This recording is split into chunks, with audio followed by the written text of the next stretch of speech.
The Beyond the Fame podcast is sponsored by Catoctin Creek Distillery in Loudoun County, Virginia. Discover the vibrant taste of Shenandoah Pink Gin, crafted with the unique Appalachian flavors of strawberry and pawpaw. It's a fresh, fruit-forward spirit that captures the essence of Virginia in every sip. Available for shipping or pickup at www.catoctincreek.com. Must be 21 to drink alcohol.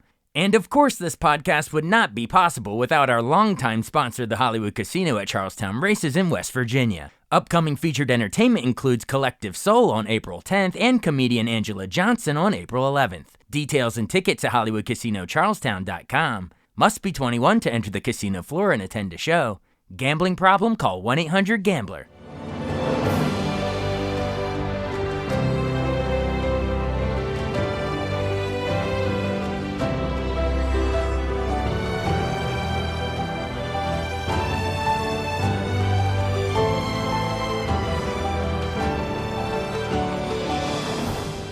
Welcome to the newest episode of Beyond the Fame with Jason Fraley. I'm your host, Jason Fraley, picking the brains of the top creatives of our time. 10 years ago today, Trent Harmon won Season 15 of American Idol on April 7th, 2016, making him the last winner of the show's iconic 15-year run on Fox before the TV singing competition was revived by ABC. I spoke with Harmon a month after his big victory when he performed at the National Memorial Day concert in Washington, D.C. I'm here with the one and only Trent Harmon, the most recent American Idol. Thanks so much for taking the time to join us. Yes, sir. Thank you for having me, man. Where are you calling us from?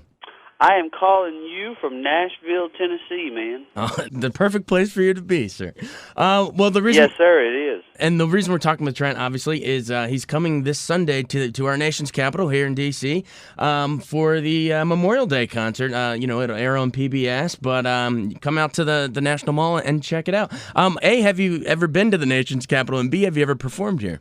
Oh, my. I would have to say that D.C. is my most favorite childhood memory as far as family vacations go.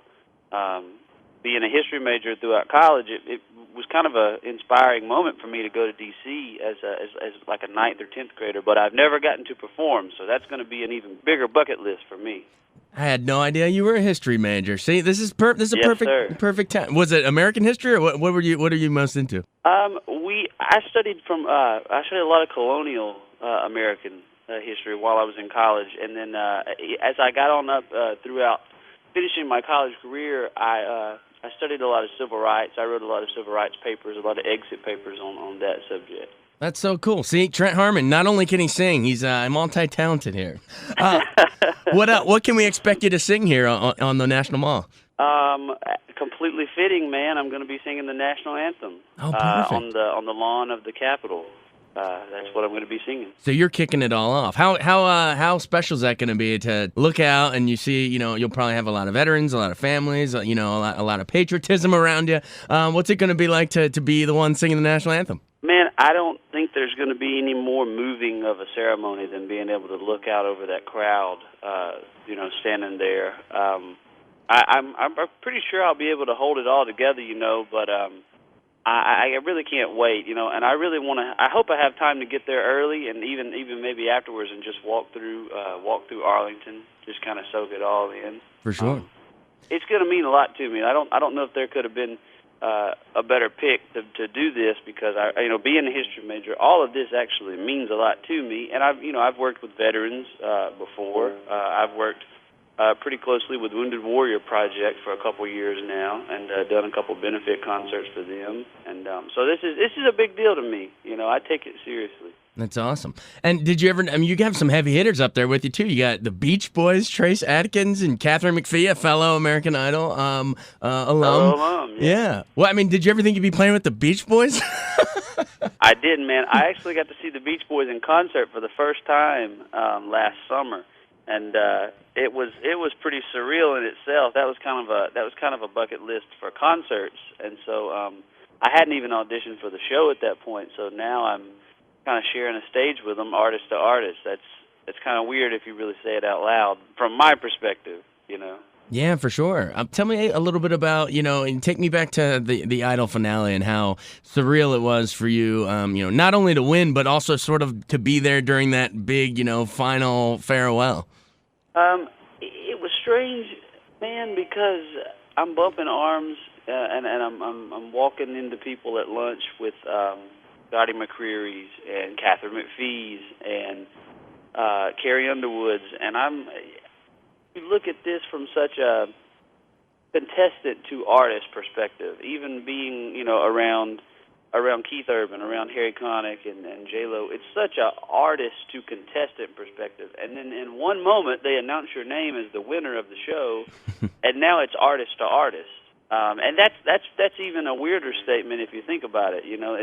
I'd be talking to David Cook, and I would say, "Oh, excuse me, Mr. David." He's, "Hey, man, you don't have to say that anymore. You're one of us now." Right, you're part of the club now. That's right, you're in that club. Awesome. Well, I know we're up against the clock, so what else? What do you got next after this? After this, I'll be back. I'm coming straight back to Nashville right after we finish. I'll be doing some radio promo with Mr. Scott Borchetta, head of Big Machine, my label, and I think we'll come right back and get right back to work, man. We've really been hitting it hard every day. Yesterday I think we had like a 14 or 16-hour day. We got a whole lot done. But that's what I want to do. The momentum is now, and every day that we don't finish an album is another day that we didn't finish the album. So as fast as we can get it done, I'm okay with that. I'll sleep later. Is it expected out at a certain date, or is it still TBD? We haven't set a target yet, which I'm kind of glad, because I don't necessarily know that we even have an idea of a target, but I think it'll be sooner than later, because we're clipping along at a pretty good pace. All right. Well, we can't wait to hear it. But before that, we can't wait to hear you on Sunday. So thanks for taking the time, and we're looking forward to seeing you out there. Soak it all in, okay? Yes, sir. The following spring, I discussed the show's legacy with former American Idol judge Cara DioGuardi during the Grammys on the Hill event at the Hamilton in Washington, D.C. I'm Jason. Nice to meet you. Hi. Thanks so much. So we're here with Cara DioGuardi. You guys remember her from American Idol, of course, but you're also a great songwriter in your own right. So how does sitting there critiquing younger artists then help you sort of apply that to your own? Like, are you sort of critiquing your own music in a new way after having gone through that? Absolutely, because I think when you're critiquing new artists, you're also kind of telling yourself what you have to be doing in your own songs, especially because they're usually 15 or 20 years younger than you are, and the industry's changed a lot. So it makes you kind of look for certain things when you're watching them, and then think, you know what, I can't really say that to them without applying it to myself. I mean, you were one of my favorite judges. I wish you were there for more seasons, but just now that it's over, now that you've had a little hindsight looking back on it, what do you think that show, Idol, the overall legacy? I mean, you guys turned out artist after artist. There would be no Carrie Underwood. I think that's its greatest legacy, is it was able to connect artists that were in remote places with the industry that would never have been highlighted or discovered, and I think that's a great legacy. She was there to honor fellow Idol judge Keith Urban, who spoke about nurturing new talent. It's really an honor to do what I get to do, and I think for me the key word is get. I have to remember a lot of the times when I'm using the word got in a sentence, like, I've got to do this, it's really more often get. I get to do this. I get to come and play music. I get to tour. I get to help young musicians. I get to participate in helping people discover their goals and their dreams and get to where they want to go.